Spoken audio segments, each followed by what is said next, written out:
వేములపాడులో mega parents meeting 4.0లో పాల్గొన్న నాయి బ్రాహ్మణ స్టేట్ డైరెక్టర్ పాలకవీటి విజయ్ కుమార్ గారు. ఈ సందర్భంగా పాలకవీటి విజయ్ కుమార్ గారు మాట్లాడుతూ ప్రభుత్వం తల్లికి వందనం పథకం డబ్బు జమ 13,000 రూపాయలు తల్లి ఖాతాలో జమ చేయడం జరిగిందని, అదేవిధంగా ఈ నెల 30వ తేదీన రెండో విడత అమౌంట్ను జమ అవుతుందని, పాఠశాల అభివృద్ధికి 2,000 రూపాయలు, ఈ డబ్బును స్కూల్లో మరుగుదొడ్లు, తాగునీరు, ఫ్యాన్లు, క్లాస్ రూమ్ రిపేర్లకు ఎలా ఖర్చు చేస్తారో తల్లిదండ్రులకు వివరించడం జరిగింది.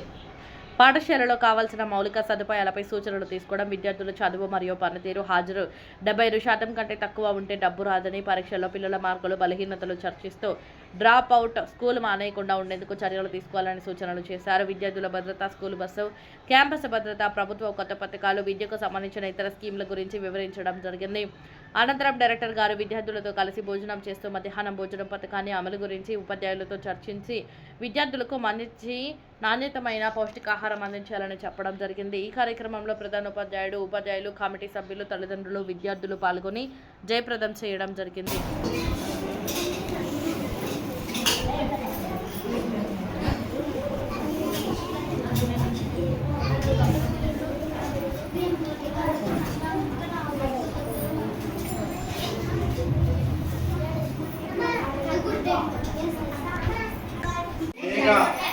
పేరెంట్స్ డే చేసిన పిల్లల తల్లిదండ్రులందరికీ కూడా నా యొక్క ధన్యవాదాలు తెలియజేస్తున్నాను. అదేవిధంగా ఇక్కడ హెచ్ఎం గారికి, ప్రెసిడెంట్ సార్ గారికి అందరికీ కూడా నా యొక్క హృదయపూర్వక ధన్యవాదాలు తెలియజేస్తున్నాను. ఎంతో ప్రతిష్టాత్మకంగా మన ప్రభుత్వము, కూటమి ప్రభుత్వము, ప్రజా ప్రభుత్వము ప్రతి సంవత్సరం కూడా ఈ మెగా పేరెంట్స్ డే ఏర్పాటు చేయడం జరుగుతుంది.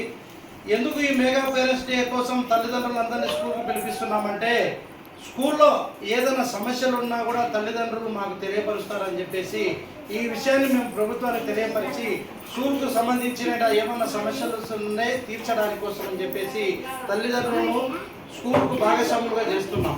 అదేవిధంగా మధ్యాహ్నము ప్రతిరోజు పిల్లలకు భోజనం ఏర్పాటు చేస్తున్నాం. అది సక్రమంగా ఉందా లేదా టీచర్ల ద్వారా కాకుండా పిల్లల తల్లిదండ్రుల ద్వారా తెలుసుకోవాలని చెప్పేసి ఈ మెగా పేరెంట్స్ డే ప్రభుత్వం ఏర్పాటు చేస్తూ ఉంది. అదేవిధంగా పిల్లల చదువు విషయం, టీచర్లు ఏ విధంగా బోధిస్తున్నారు, పిల్లలు చదువుకుంటున్నారా లేదా, మంచి మార్కులు వస్తున్నాయా లేదా అనే విషయం కూడా మీరు మాతో పంచుకోవడానికి కోసము మేము టీచర్లతో కూర్చొని డిస్కషన్ చేసుకోవడానికి కోసమే ఈ మెగా పేరెంట్స్ డే ఏర్పాటు చేయడం జరుగుతూ ఉంది. కాబట్టి తల్లిదండ్రులు గమనించాల్సింది ఒకటే, ఈ ప్రభుత్వము పిల్లల చదువు విషయంలో ఎంతో అత్యున్నతంగా ఆలోచిస్తూ ఉంది. ఏ ప్రపంచంలో ఏ రాష్ట్రంలో లేని విధంగా తల్లికి వందనం స్కీమ్ను ఏర్పాటు చేశారు. ఇంట్లో ఎంతమంది పిల్లలు ఉంటే అంతమంది పిల్లలకు ఈ తల్లికి వందనం వర్తిస్తుంది. పిల్లలకు వర్తించే డబ్బులతోటి పిల్లలను మంచి చదువు చదివించుకొని పిల్లలను ఉన్నత స్థితికి తీసుకుపోతారని చెప్పేసి ఈ కూటమి ప్రభుత్వం యొక్క ముఖ్య ఉద్దేశం. అదేవిధంగా తల్లిదండ్రులు పిల్లలకు గురువులు. ఇంట్లో మనం ఏం చేస్తామంటే పిల్లలకు మంచి చెడు చెప్తాం, కానీ స్కూల్కు వచ్చిన తర్వాత వాళ్ళకు జ్ఞానోపదేశము, చదువు గురించి చెప్పేది గొప్ప వాళ్ళే మన ఉపాధ్యాయులు. కాబట్టి వాళ్ళను గౌరవించుకొని వాళ్ళను మంచిగా పిల్లలకు కేర్గా తీసుకునే విధంగా మనం చెప్తే వాళ్ళు అదే పద్ధతిగా ముందుకు వెళ్ళిపోతారు. పిల్లలు కూడా ఇంటికి వచ్చిన తర్వాత ఏ విధంగా చదువుకుంటున్నారని చెప్పేసి తల్లిదండ్రుల్లో కూడా మనకు ఒక బాధ్యత ఉంది. ఇప్పుడు ఒక భూతం తయారైంది. ఆ భూతం ఏదంటే సెల్ భూతం. పిల్లలు ఇంటికి రాగానే వాళ్ళు ఏదో అల్లరి చేస్తున్నారని చెప్పి ఆడుకునేది పక్కన పెట్టేసి సెల్ తీసుకుని ఇంట్లో కూర్చుంటారు. చాలా జాగ్రత్తగా తల్లిదండ్రులు గమనించాల్సిన విషయం ఇది. ఇంటికి రాగానే పిల్లలను ఖచ్చితంగా సెల్ ఇవ్వకూడదు. ఖచ్చితంగా వాళ్ళను ఆటలు ఆడించుకునే దానికి గ్రౌండ్కి తీసుకొని పోయి వీలైతే మీరు దగ్గరుండి వాళ్ళని ఆటలు ఆడించాలి. ఎందుకంటే చూస్తూ ఉన్నాం, రాష్ట్రం అంతా కానీ ప్రపంచం అంతా కానీ ఆటలు లేకుండా చిన్న వయసులోనే షుగర్లు రావడం, బీపీలు రావడం, హార్ట్ అటాక్లు రావడం కూడా జరుగుతుంది. కాబట్టి సెల్లును పక్కన పెట్టి ఆటలు ముద్దు మనం పిల్లలను ఆటలు ఆడించండి, గ్రౌండ్కి తీసుకుపోండి. అదేవిధంగా చదువు కూడా వెనకబడకుండా ఆటలతో పాటు చదువు కూడా ముఖ్యం. కాబట్టి ఆ చదువును కూడా మనం జాగ్రత్తగా చూసుకుంటూ ఉండాలి. సెల్లు అనేది చాలా దూరం చేయాలి. తల్లిదండ్రులు ప్రతి ఒక్కరికి నేను మనవి చేసేది ఇదే. ముద్దుగా ఏదో వచ్చినగా మా కొడుకు చదువుతున్నాడు, స్కూల్ నుంచి వచ్చినాడు, సెల్ ఇస్తే చాలా ఆడుకుంటాడులే, వాడు అడుగుతాడు సెల్ కావాలని. తెలియదు, సెల్ వల్ల ఏమవుతుందో పిల్లలకు తెలియదు. మనమే జాగ్రత్తగా తెలియపరచాలి. సెల్ వల్ల చాలా నష్టాలు ఉన్నాయి. కాబట్టి దాన్ని ఎప్పటికి కూడా ఇవ్వకుండా చదువు మీద ధ్యాస పెట్టాలని చెప్పేసి తల్లిదండ్రులకు తెలియజేస్తున్నాను. అదేవిధంగా 24/7 కష్టపడే సీఎం గారు ఎవరన్నా ఉన్నారంటే ఒక్క నారా చంద్రబాబు నాయుడు గారే. ఆయన 24 గంటలు రాష్ట్రం కోసం, ప్రజల కోసము, అభివృద్ధి కోసం, సంక్షేమం కోసమే చూస్తూ ఉంటాడు. కాబట్టి అలాంటి చంద్రబాబు నాయుడు గారు రావడం మనకు అదృష్టంగా భావిస్తూ, గత వైసీపీ ప్రభుత్వం చూసాం మనం 5 ఏళ్ళు విధ్వంసం, వినాశం, నాశనమే, ఎటువంటి అభివృద్ధి లేదు. కనీసం మన ఊరికి మట్టికి ఒక తట్ట మట్టి కూడా వేసిన పాపాన పోలేదు వాళ్ళు. కాకపోతే ఒకటే చేశారు, రాష్ట్రాన్ని 25 సంవత్సరాలు వెనక్కి తీసుకుపోయారు. మన కూటమి ప్రభుత్వం వచ్చిన తర్వాత, మన నారా లోకేష్ బాబు గారు విద్యాశాఖ మంత్రి మినిస్టర్గా అయిన తర్వాత ఎవ్వరు కూడా విద్యాశాఖ తీసుకోవాలన్నా కూడా భయపడతారు.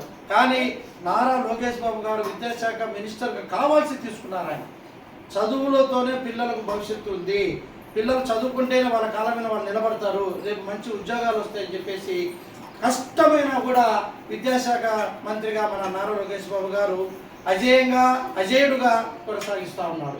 అదేవిధంగా చదువుకున్న వాళ్ళకు ఉద్యోగాలు కావాలి, ఉద్యోగాలు ఏ విధంగా తీసుకురావాలి అనేసి అహర్నిశలు చెప్పేసి దేశాలన్నీ తిరుగుతూ అన్ని దేశాలకు పోయి అక్కడి నుంచి కంపెనీలను తీసుకొని వచ్చి చదువుకున్న వాళ్ళు, ఇంటర్మీడియట్ అయిపోయిన తర్వాత డిగ్రీ చేసిన వాళ్ళకు, డిగ్రీ అయిపోయిన తర్వాత సాఫ్ట్వేర్ చేసిన వాళ్ళందరికీ కూడా ఉద్యోగాలు తీసుకురావాలని చెప్పేసి పెద్ద పెద్ద కంపెనీలు, గూగుల్ కంపెనీ అయితేనే ఇవన్నీ కూడా